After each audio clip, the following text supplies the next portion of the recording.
तेरा निज भाग करके तुझे देता है पूछे, उसका अधिकारी होने में भर जाए। तब जो देश तेरा परमेश्वर यहोवा तुझे देता है, उसकी भूमि की भांति भांति की जो पहला उपज तूने अपने घर लाएगा,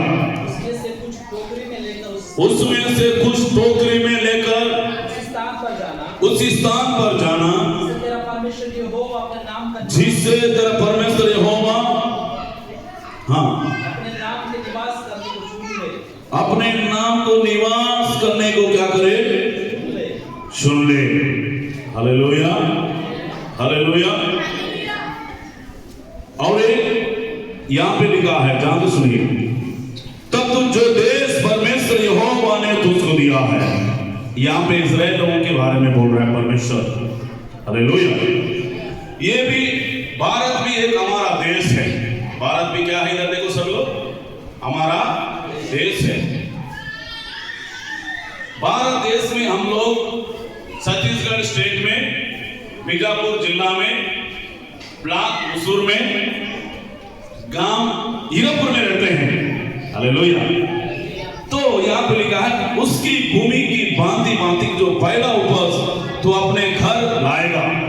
जब भी हम पहला उपज परमेश्वर का आपका घर में लाते हो, लाने के पहले परमेश्वर की भवन में टोकरी में ढाल कर ले जाने के लिए कहा है परमेश्वर। उसका मतलब है पहला उपज भूमि से, जमीन से पहला उपज प्रति वर्ष का परमेश्वर को देने के लिए बोल रहा है। पहली बात। हालेलुया। दोनों हाथ उठाइए सब लोग। Hallelujah, hallelujah.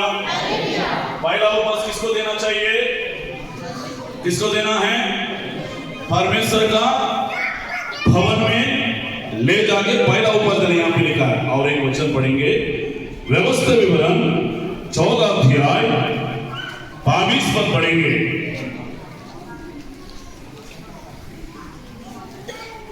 व्यवस्था विवरण 14 अध्याय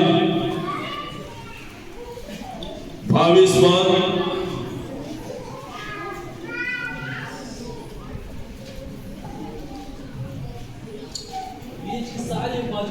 यहाँ पे लिखा है बीज की सारे उपज में से खेत में उपजे उसका दशमांश अवश्य अलग करके, उसकी दशमांश अवश्य अलग करके, आमीन बोलिए, हालेलुया। सब लोग बोले खेत के, सब लोग बोले पीछे वाला, खेत के प्रति वर्ष बीज का उपज अवश्य उसको अलग करके रखना है। हालेलुया। कितने लोगों को समझ में आया है, हाथ उठाएंगे। Hallelujah, hallelujah. प्रति वर्ष का हमारा जमीन का उपज खेती में जो हमारे जमीन में होता है, वो प्रति वर्ष का क्या करना चाहिए, परमेश्वर को